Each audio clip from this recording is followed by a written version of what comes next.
you're in a good place now. You are listening to Perspectives with Ashley Burgess. Welcome back live to Live Your True Life Perspectives, and I'm your host, Ashley Burgess.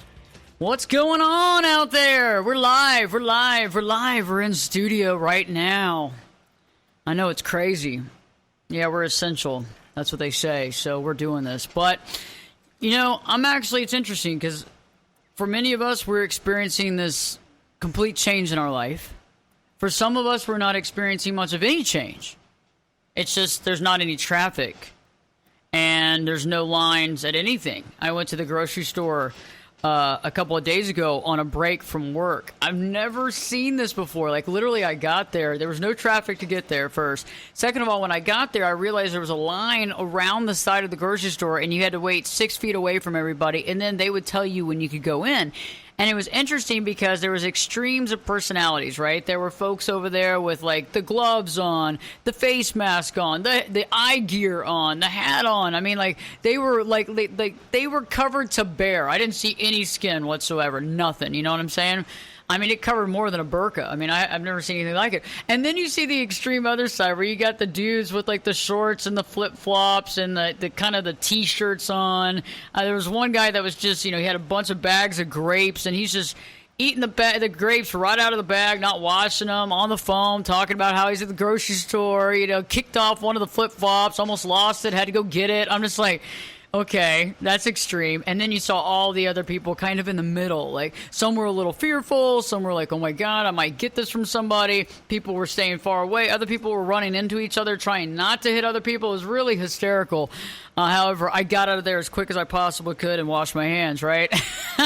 So it's been an interesting time. This COVID-19, the shelter in place. Many of you are working. Some of you aren't.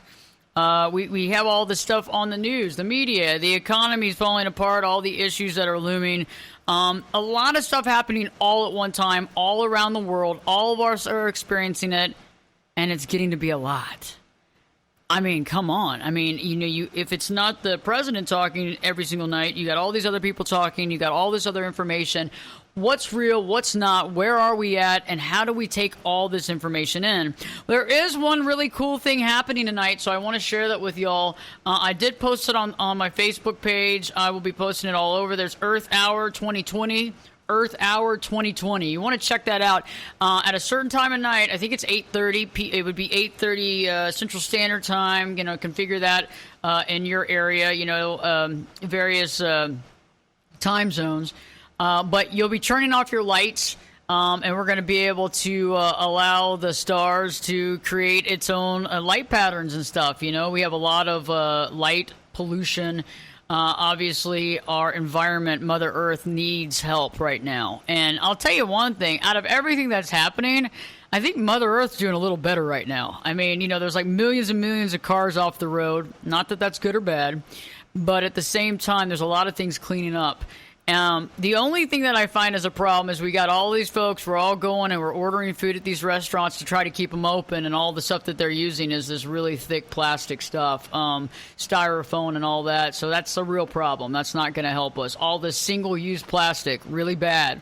Really, really, really bad. Okay, so we've got to figure that out too. So even though we're in this situation, we need to start thinking about Mother Earth as well, because if we have no planet, I don't really know what we're going to do. I think all this other stuff is just superfluous, It's about clean water. It's about having a planet. It's all that stuff that's really important. That kind of takes, I think, the consideration over that. I want to thank Liz London. Liz, thank you so much. Liz and her one of her companies and her organization. You got Art for Your Cause. Artforyourcause.com is a great organization that connects the artists with the charities, where artists can actually put their work online. They can have their own portfolio and stuff, and they can actually sell their work, make a profit, and also you can give money to the charity of your cause too, because there's millions of charities on that website, artforyourcause.com. Also, check out createyourcause.org, createyourcause.org. So everybody, I'm sure out there right now, has a cause. It's time to really think about what matters to you. And if you have a cause and you want to raise money and you want to raise awareness to it, go to createyourcause.org and check that out. I want to thank Reggie Harvey. Thank you, Reggie Harvey, so much for being an amazing participant in the show. He'll be back next week. Liz London will be on live next week as well, and he will be calling in. We're going to keep him safe and sound. As you know, Reggie is awaiting a transplant.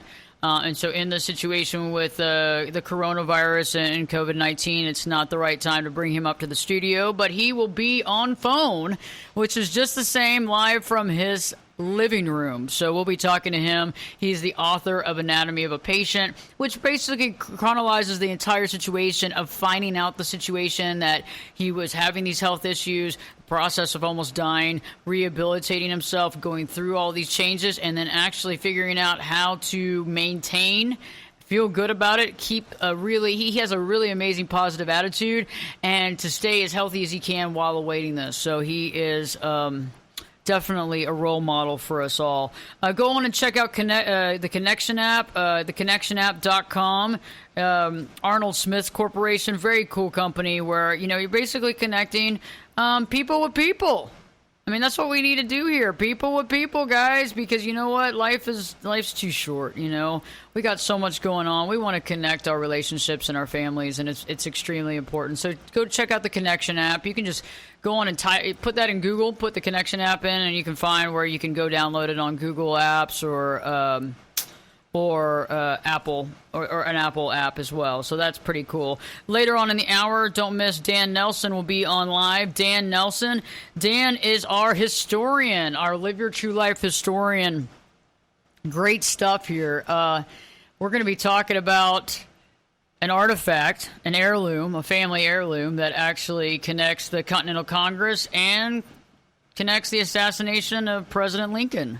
So it's going to be very interesting. History repeats itself, and right now we're all going through a new thing. But when you talk to some of your elders, they talked about all kinds of different things. You go back to the Spanish flu, all this stuff. There's a lot of things that are connecting. Some people would say go back to the Great Depression. There's a lot of things that are happening. So history does repeat itself, and that's why we want to talk about history on this show. When you forget history, you forget where you came from. When we forget history, we forget what we've been through. So it doesn't make a lot of sense to do that, right? It's like telling your grandmother or grandfather to shut up because you're not going to learn anything from them. That's just obviously not correct. So today we're really going to focus on these unprecedented times, and how do you see yourself within this new situation? How do you see yourself within this new situation? How do you do it? How do you see yourself? Has your concept of self changed? And I know that many of you say, well, you know what? I really haven't thought about that. I really haven't thought about the fact that, yes, I do feel like my life has changed. I do feel like I'm making changes in my identity. How does your definition of yourself change? And I want to offer you a couple of thoughts just to begin with, right? Many of us define ourselves by our work, okay? We define ourselves by our work. And when we don't work and we're not able to work right now, how do we deal with that and the change in our definition, right? Many of us are workaholics. What do you do right now when you're at home? You're sheltered at home. You have 4 children that you're having to homeschool now. You found out things about your wife or husband that you never even knew because you never asked. Y'all been married for 15 years, for God's sakes. But you know what? You're figuring out certain things that you didn't know. You're realizing that you have a bit of a temper, and you're realizing that it's really tough to deal with all these kids 24 hours a day, 7 days a week. We're learning a lot about ourselves and our abilities, okay? We're being pushed. And if we define ourselves based on our work and we're not able to work, that can make us feel a little unsteady. Okay, we can feel unsteady. We can feel overwhelmed.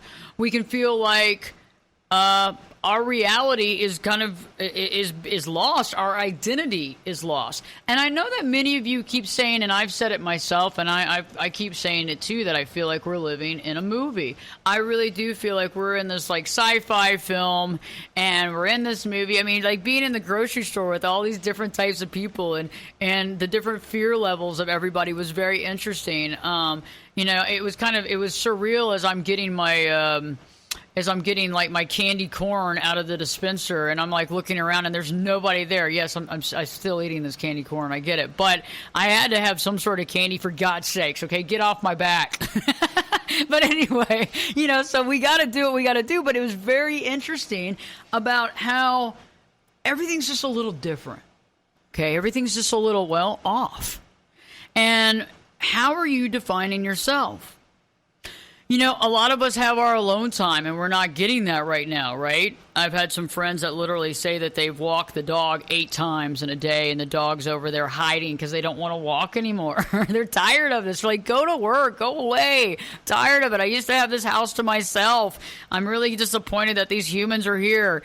But, I know that we're having to make changes and sacrifices. One of the biggest things that I want to extend to folks, though, is to get a little prepared. I know that many of us have been in self-quarantine, some longer than others. I've had friends that have been in for weeks now. I've had clients that have been in for weeks in New York, in California.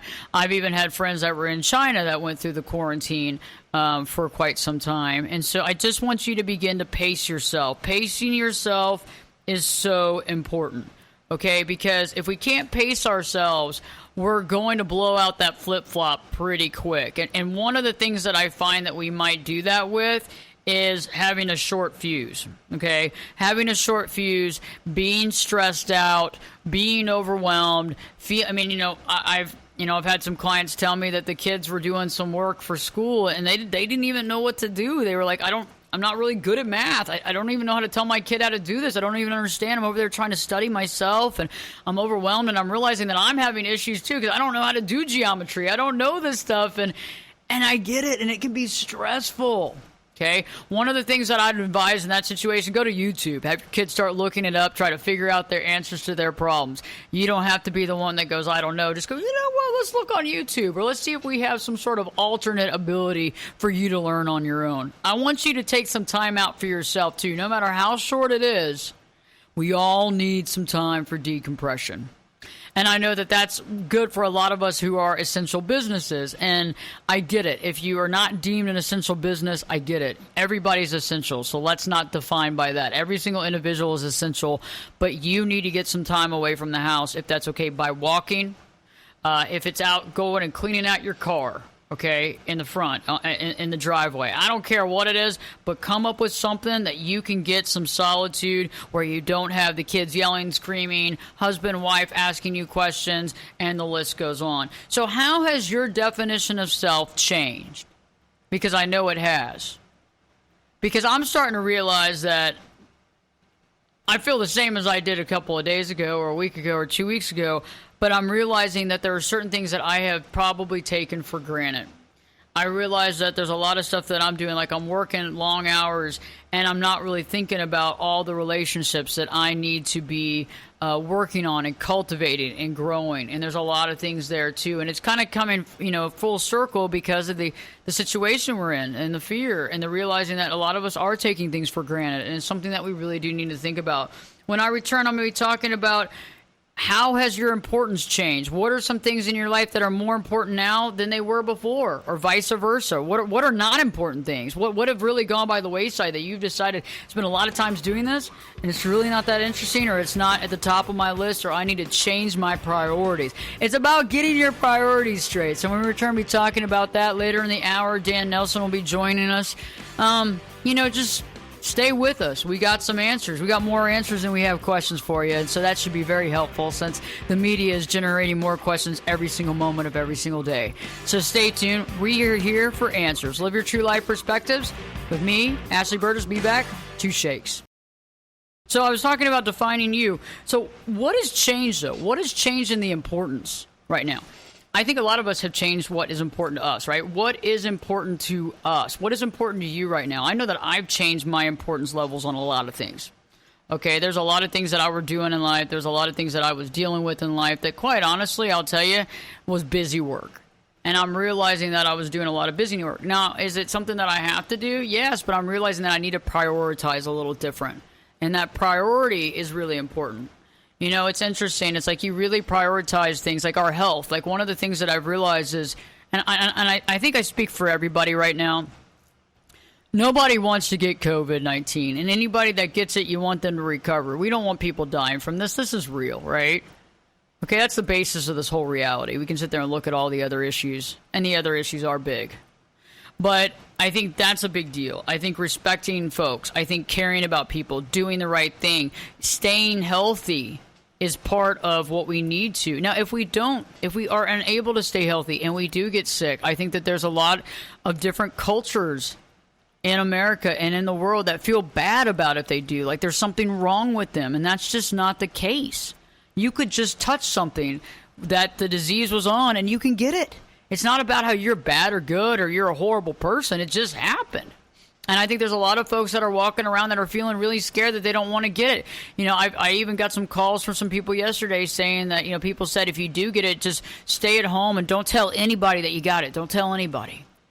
Okay, and it's like, you know, I think we have to get together and unite. And the fact that somebody gets sick does not say anything about their character, okay? So let's think about that. And so I think that first and foremost is we want people to live, right? That's our first priority. And I think then the second thing starts getting interesting. The economy and the working ability, right? We all want to be able to make money and support our family and pay our bills, right? That's the second part of the thing. And so we have all these different lawmakers trying to figure out what they're going to do to make that happen as well. We got people talking about how, you know, the elderly just need to stay home and stay away and quarantine themselves, and they need to stay alive. And so other people can go to work. And then other people are saying that's rude and that's horrible. And that's a bad way of looking at part of our culture. And we need to all band around everybody, and we need to do what we have to do to stop this virus and to kick its butt. But I think that you have to look at all sides of that, because people do, the more stressed out somebody gets, the more unhealthier they are. The more apt that they are to get ill. And I think that's something that we all have to look at as well. I mean, thinking about it is that we all have to stay well, but that stress level can do that to us. Okay. So that's another thing, is how do we financially take care of our family through this crisis of a time? That's a big deal.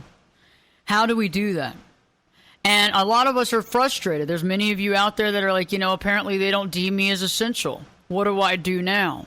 And that's scary. And I think everybody wants to get back to work, and everybody wants the economy to get back on the roll as soon as possible. But at the same time, we got to figure out what's happening here. Okay. And I think that it's going to take about another week to really see where we're at. And that's something that a lot of us are a little overwhelmed about, but I think that it's going to take that time.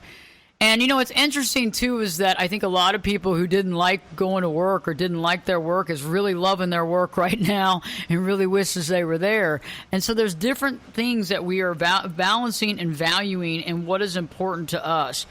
I think another thing that I want to ask you, too, is have you decided to make any changes in your life based on this situation? I've had clients that have stopped smoking cigarettes. I've had clients that have stopped drinking. I've had friends that have stopped drinking.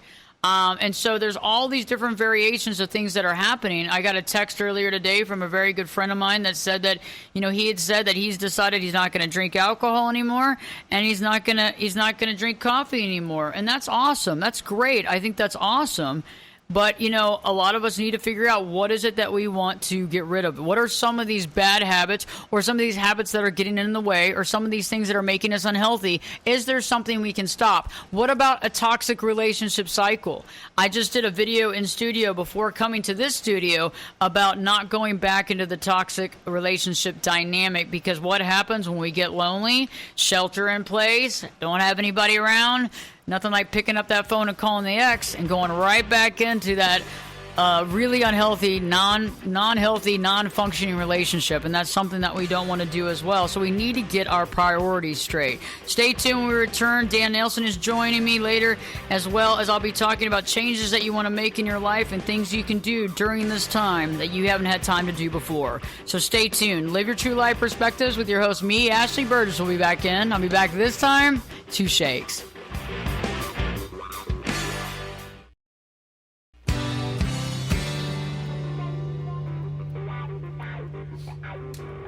Get in here.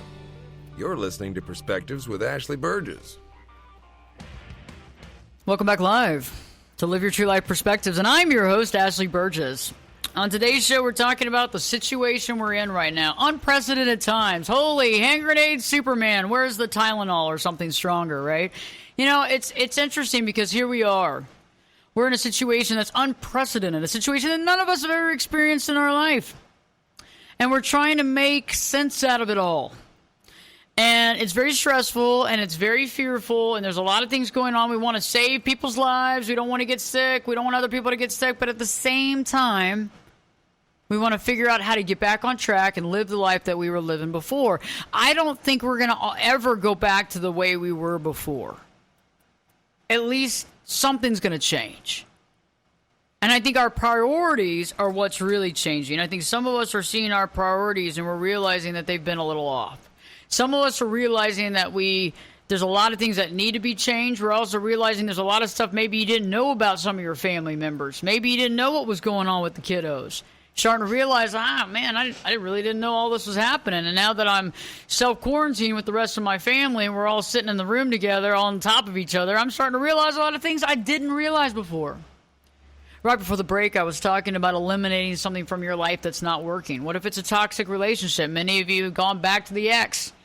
After the 6th day of shelter in place, you picked up the phone and you called the ex. There's a reason why they're your ex. It wasn't working. Very unhealthy. Unhealthy cycles and patterns. And we go back to this. I just shot a video of this before we went to this studio. We were at the other studio. That'll be out on YouTube in a few days, actually. Check out the YouTube channel. Go to YouTube. Just put in Ashley, Berges. Ashley, Berges. You'll find my channel. Please subscribe. We have about 30,000 plus folks on there. Good community.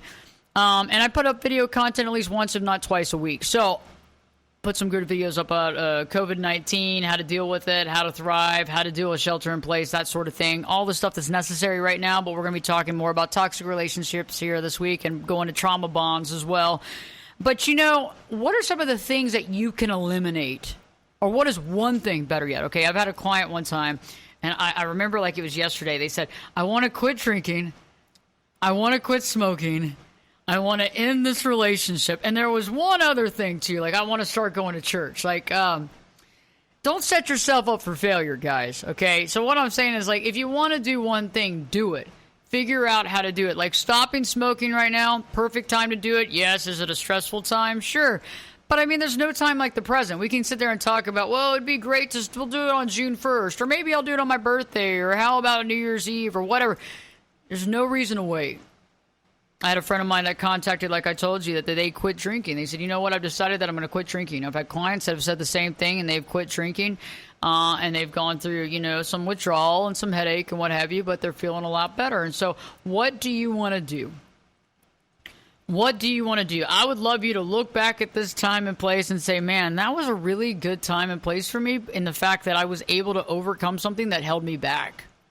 I was able to overcome something that really held me back. I was able to overcome something that had its claws in me for a long time. And I took that time, and instead of getting down and depressed and overwhelmed and fearful, I took that time to really prioritize my life. And I'm not saying that everybody's going to do something like quit drinking or get rid of a vice, but try. Why not? I mean, why not make this time a memorable, positive time instead of an overly negative time? And I think that when we actually do something to better ourselves, that's when we can actually change the trajectory of our feelings and emotions in this situation, because we become powerful. Okay, we become powerful. And I'm not saying it's all going to take immediately. It's not going to be like, oh, this is perfect. It was easy breezy, Ashley. I quit smoking. I threw the pack of cigarettes down. I threw it in the trash. I never wanted another one. I don't know if that's going to happen for you, but I know that you can work on it. And there's things you can do. And you know, you can still go to the grocery store. You know, you can still go to Target. You can still go online to order if you want, you know, a gum, you know, that kind of thing to get over it, or various other stop smoking techniques. If it's drinking, you know, minimizing your drinking. I know that a lot of folks are going the opposite, right? We're drinking like crazy. We're drinking like there is no tomorrow. And I know that can be fun in the moment, but you're waking up feeling stressed out even more, because I know that a lot of adults, one of the back end experiences that you have when you overdrink and consistently overdrink is stress and anxiety the morning after. doomsday, overwhelming stress, anxiety, fear. We don't need any extra anxiety, fear. I know that at the time having those how many glasses of wine was okay, but why do we want to have those bad situations on the back end? Because that's an unhealthy cycle that puts us in the trajectory of fear and future thinking down the negative road, feeling powerless, and God, I just hope this gets over with sooner than later. And I don't know the timeline for you. I mean, I have some guesses, and maybe I'll go to Vegas with those guesses. I can't leave. I'd have to actually call someone to do that, and the casinos are closed, so that's not going to help. So I'm not going to be able to put a bet on that. But if I was, I have some ideas. But I'm not going to put those out today on the show because I don't think we want to think and speculate about exact day this is going to be over. I think we need to be doing what we can to be mindful in the moment and use each day adequately instead of pushing our living down 2, 3, 4 weeks from now. So anyway, right now, history is such a big part. I'm going to be talking more about what we're talking about, so stay tuned, okay? I'm not leaving you hanging on this subject. But I like to talk about history, and history's fun. And many of us enjoy reading a good history book. Some of you are probably watching all kinds of documentaries. World War I, World War II. You're watching all kinds of documentaries right now because you have all this time, okay?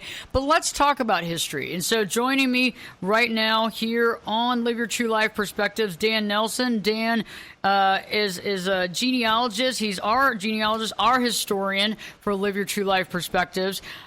He has DanCestersGenealogy.com. You can check it out. Dan Cesters, it's D-A-N, Dan like ancestors. DanCestersGenealogy.com.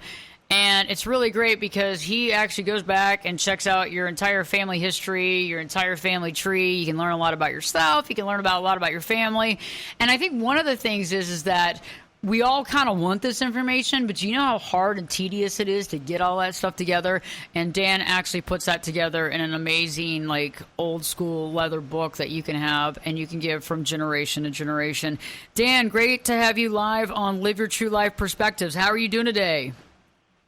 I'm doing great. Good afternoon, Ashley. Glad to be here. Well, I'm glad to have you. And, history does repeat itself. And you have a very interesting historical story for us about a family heirloom that actually involves the Continental Congress and the assassination of President Lincoln. How does that happen? Well, it is quite a range of times between those two events. But, yeah, this family heirloom sort of traveled between those two time frames and is still part of the world today. So, we'll talk a little bit about that. Hopefully, sometimes going back in the past in history could be comforting versus, being the constant news feed we have today. So this story is in my own family, and it involves back in 2010, I found out that my great-grandmother's 98-year-old cousin, Virginia Smither, was still alive in Enid, Oklahoma. And, of course, what was amazing to me is my great-grandmother had passed away some 40 years ago at the age of 91. So you don't think of somebody that passed away 40 years ago at age 91 still having a cousin here on Earth. But it turns out she was still alive, and our common ancestor was my great-great-great-grandfather, William Hoppe Smither. I'll use a little Mississippi accent here, but he had 14 children by 3 different wives, and William Hoppe Smither was a prosperous planter, merchant, judge, and citizen of Oxford, Mississippi. So that's all the northern Mississippi accent attempt you're going to get from me, but we'll talk about him in future sessions. So in 2011, I visited Virginia there in Enid, and she shared with me this fascinating story of a silver teapot that had been handed down from her grandmother Smither's side of the family to the youngest granddaughter of each generation. So Virginia was the youngest granddaughter of William Harper Smither, and she since passed it on to her great-granddaughter, Emily, who lives there in Enid. So this silver teapot has traveled through many youngest granddaughters. Virginia passed away in 2012 at age 100, but the legacy continues. So what she told me about this silver teapot, because it's one thing to have something get passed down in your family, but she said it was used in Independence Hall in Philadelphia while the Continental Congress was in session. Wow. And it had belonged to the Thompson family. And we'll talk more about the Thompson family in later segments. But I thought it was sort of interesting. I'd really never given it thought before this, that there was a silver teapot in Independence Hall, because if you put on your U.S. history hat and think back to the Boston Tea Party, Well, with the Boston Tea Party, we rejected tea as a symbol of British suppression, taxes, culture. I mean, drinking tea was, borderline treasonous at that point. And you were just talking about earlier how things suddenly changed. Well, suddenly being a colonial American, tea, which was your favorite beverage, was no longer allowed to be your favorite beverage. So think about whatever yours might be today, losing that. So what they did, because, of course, they couldn't just switch to alcoholic drinks, they'd be sober occasionally, they switched to coffee and chocolate. And just before the Revolution, just to give you an idea, 2 million pounds of cocoa were imported into New England. So what about a couple of the founding fathers? So you had Thomas Jefferson. He is quoted as saying, "By getting chocolate good in quality and cheap in price, the superiority of the article, both for health and nourishment, will soon give it the same preference over tea and coffee in America, which it has in Spain." So apparently Spain had already gone through this. They were probably in a war with Britain at the time or whatever. So, okay, we know Thomas Jefferson was on Team Chocolate, but what about John Adams? Well, he fell under the spell of coffee, and he wrote a letter to his wife. "Madam," said I to Mrs. Houston, "is it lawful for a weary traveler to refresh himself with a dish of tea provided it has been honestly smuggled or paid no duties?" And she responded, "No, sir," said she, "we have all renounced all tea in this place. I can't make tea, but I will make you coffee. Accordingly, I have drank coffee every afternoon since and have borne it very well. Tea must be universally renounced. I must be weaned, and the sooner the better." So that's the story about a couple of future U.S. presidents got off of the tea fix and switched over to coffee and chocolate. Well, I definitely like coffee. I mean, I'm a tea person, but I actually prefer coffee and chocolate, so I'm not sure if it was a bad thing. Yeah, well, now you know how coffee became so popular and chocolate behind it. If it hadn't been for, I guess if the British had said, "Hey, we're not going to tax the tea at school, you need some extra," we'd all still be drinking tea. But after the next thing I went and did is I sort of thought, well, let me see if I can find evidence of this silver teapot in the Independence Hall. So you go and look at all the paintings that were done of the Continental Congress in session, and it had been so great if there had been a silver teapot, sitting on Ben Franklin's desk, and he's pouring tea into, Thomas Jefferson's cup. But no such picture. So I reached out to the curators at Independence Hall, figured they'd know of anybody. So their response was, there's not a teapot in the assembly room today, but they do have one in the governor's council chamber.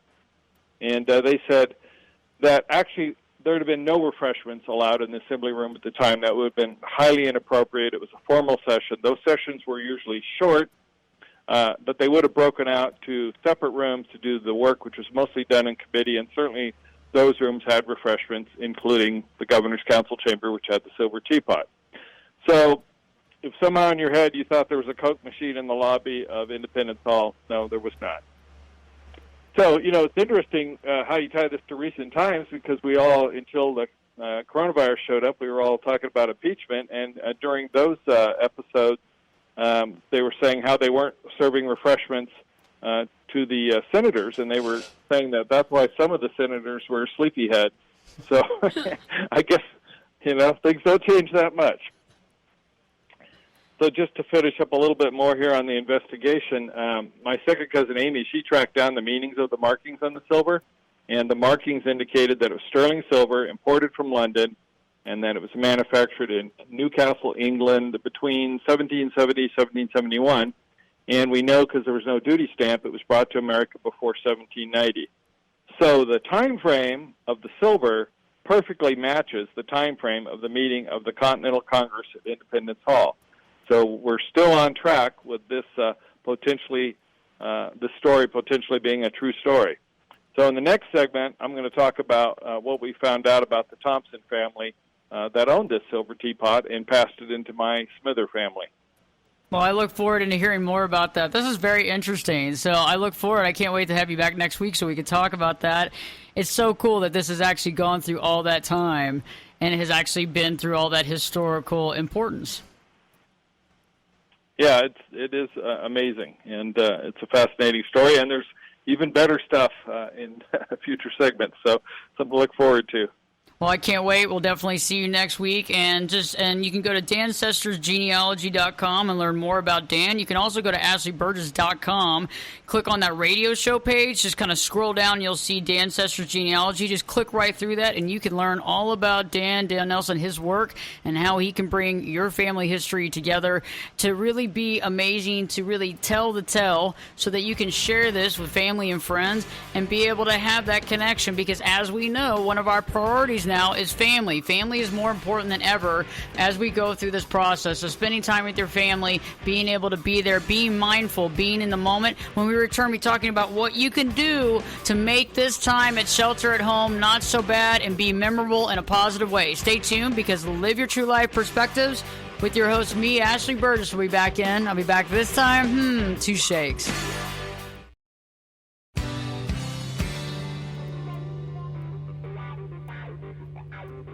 Turn it up and jump in the deep end on Perspectives.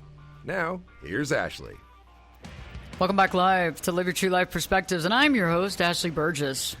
What a show. We've been live here in studio. Live. The building's pretty much on lockdown. Our producer and board operator had to come and let us in the door. Okay, so that's how much lockdown we're on. She went all the way down there, and it's quite a bit of work. 10 floors down and do all that. She didn't walk it all the way down, but we had to do it. But we're having to make sacrifices to do what we need to do to get the word out, to get the information out, so that you can get some solace and some peace here, because it's not all about bombarding you with fear-based media. It's about helping you out as well.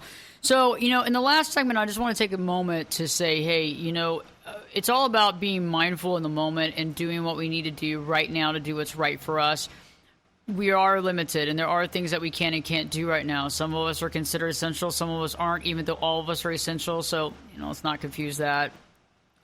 But what can we do during this time, no matter how long or how short it is? What can we do that we can do one thing to make changes in our life right now that could impact the rest of our life, that we can look back at this time and say, hey, I challenged myself to do this one thing, and I feel really, really good about it. And I did it during the time of the shelter in place, and I did it in the time when I felt very small and kind of overwhelmed like the rest of the world feels right now. And I think this is what we need to really be participating in. This is the connection, right? What is it that you can do? What is the thing that you can do? What can you do?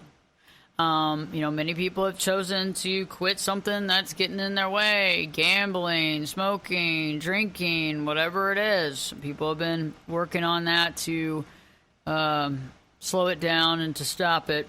Some people have chosen to realize that it's time for them to learn about themselves. That they keep going into these toxic relationship patterns. It's not working. They don't want to be alone for the rest of their life. They don't want to not know who they are. They want to know why they got there. It's a big thing. We just created a new website, the10daychallenge.com. So just go to the and then the number 10, the10daychallenge.com, the number 10daychallenge.com. Go there, check it out. It's our new website. Really cool. We're actually put up a 10 series video module series on how to live your true life and how to overcome those toxic relationships and get out of that repetitiveness of having distractions and having someone in your life who is completely overwhelming and toxic, and then you don't work on yourself because you're dealing with that scenario all the time. Toxic relationships is a symptom of not being in a healthy dynamic. It's a symptom of not dealing with our personal stuff that we've had since childhood. It's a symptom of not dealing with our codependent issues. There's a symptom of not having a full-fledged identity. In order to have our full-fledged identity, we have to know everything about ourselves, more than we know about anybody else. And it's very powerful when you get there. So check out the 10daychallenge.com. Okay, so challenge yourself to make a change. And hey, if you screw up, it's okay. Just get back in the groove. It's okay if you want to quit smoking and you accidentally smoked a cigarette. It's okay. Don't beat yourself up. It's not about guilt. Guilting and shaming yourself never got us anywhere, okay? So challenge yourself. What is one thing you want to do? Some of you might need to get organized. I mean, maybe your whole life is kind of unorganized, your house, your car, everything. This might be a good time to do something that's the opposite of your wheelhouse, right? I know that I had to get into that organizing bug, and it was really hard for me because I'm one of those people, I like everything kind of everywhere, and it really doesn't bother me. But I actually started organizing, and it's really not that bad. You can actually find everything you want, like, all the time. It's crazy. It's like you don't need that extra 45 minutes to find everything. Like, all of a sudden, it's all right there where it's supposed to be at. Everything's organized and clean. It's amazing. I can't believe it took me this long to figure it out, but it certainly is good. So maybe getting organized. Maybe it's also becoming mindful. Instead of looking and saying, God, how many more days? How many more days do I have to do this with this family? They're taking my will to live. Instead of doing that, maybe being mindful in the moment and actually spending time and kind of breathing, kind of calming down, but actually realizing this is a time that you can spend with your family. You might not get this much time again. Who knows? I have a funny feeling that once this is over with, people are going to be like, they're going to be running 100 miles a minute. They're going to go. I mean, like, we thought that the world was fast before. I think it's going to get crazy on the back end of this. People are going to be wanting to do things that they couldn't do. They were pent up. They're wanting to do this. I mean, I've already seen people saying they're going to travel to 9 different places once they get out of this quarantine. So take the time that you want to right now. Get to know your family. Really spend time with your kids. Hey, if they're annoying, take a break. Get out there. Walk the dog for the 9th time. But in the process, do something that changes the trajectory of this into a positive. We will be back here live next week as well, so don't miss it. We'll be back live. Dan will be back live. Liz will be joining us by phone. Reggie will be joining us by phone. We got a lot more to talk about because this isn't going away anytime soon, and we're here for you. So stay tuned. Live your true life perspectives with your host, me, Ashley Burgess, will be back in. I'll be back this time in 3 shakes.